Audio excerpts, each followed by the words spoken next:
Hello everyone, आज हम बात करेंगे प्रोटीन की उपयोगिता व कमी के प्रभाव। कल हमने बात की थी प्रोटीन क्या होता है और आज हम उसकी उपयोगिता के बारे में बात करेंगे। पहला पॉइंट है शरीर की क्षतिपूर्ति और रखरखाव के लिए उपयोगी।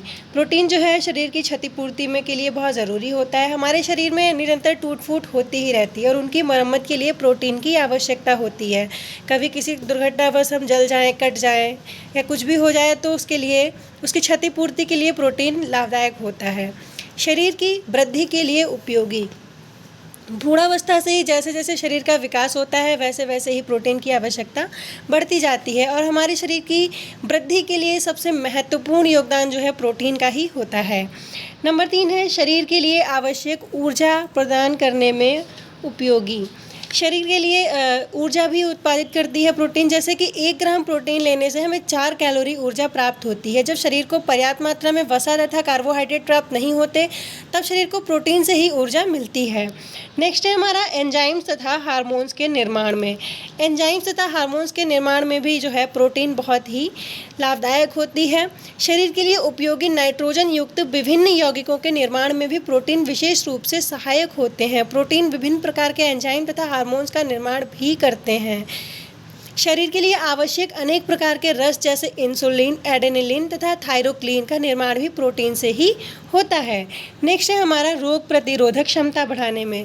जैसा कि पॉइंट वही है कि रोग प्रतिरोधक क्षमता बढ़ाता है, तो प्रोटीन हमारी शरीर की टूट फूट की मरम्मत के साथ साथ रोग प्रतिरोधक क्षमता भी बढ़ाता है।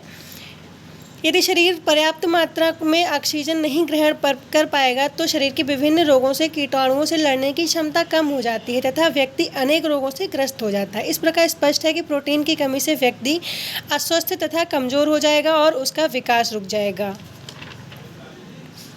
नेक्स्ट है विविध क्रियाओं में उपयोगी। मतलब इसके साथ ही प्रोटीन अन्य क्रियाओं में भी उपयोगी होता है। जैसे प्रोटीन रक्त के संगठन को भी सही बनाए रखता है, प्रोटीन रक्त के प्रवाह को भी उचित बनाए रखता है। इसके अतिरिक्त शरीर के कुछ रसों को सांद्र करके बनाने में भी प्रोटीन सहयोगी होता है। अब हम बात करेंगे प्रोटीन की कमी से होने वाले रोग। तो प्रोटीन की कमी से बच्चों में क्वाशियर-कोर नामक रोग हो जाता है। इस रोग में शुरुआत में बच्चे को ये अवस्था तभी से शुरू हो जाता है ये रोग जब बच्चा दूध पी रहा होता है। तो जब बच्चे का दूध छुड़वा दिया जाता है और वो अन्य चीज़ें भी खा नहीं पाता है तब प्रोटीन की कमी से ये रोग होने की संभावना बढ़ जाती है। इस रोग में ऐसे ऐसे लक्षण देखने को मिलते हैं जैसे बच्चे का चिड़चिड़ा होना, बच्चे को भूख ना लगना, रोग प्रतिरोधक क्षमता कम हो जाना, शरीर में सूजन आ जाना व बच्चे का चिड़चिड़ा हो जाना।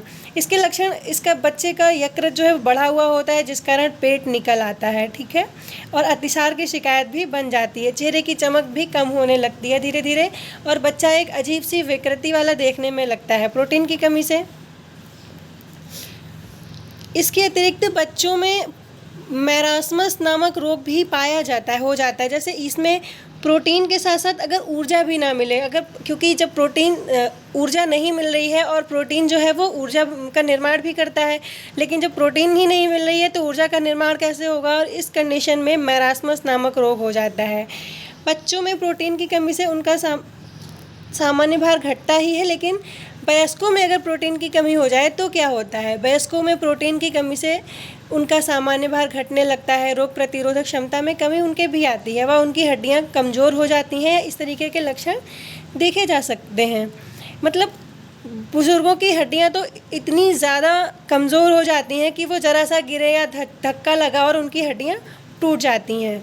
आज हमने बात की प्रोटीन के बारे में और प्रोटीन के उपयोग के बारे में तथा उसकी कमियों से होने के प्रभाव के बारे में। कल हम बात करेंगे प्रोटीन प्राप्ति के स्रोत के बारे में। Thank you.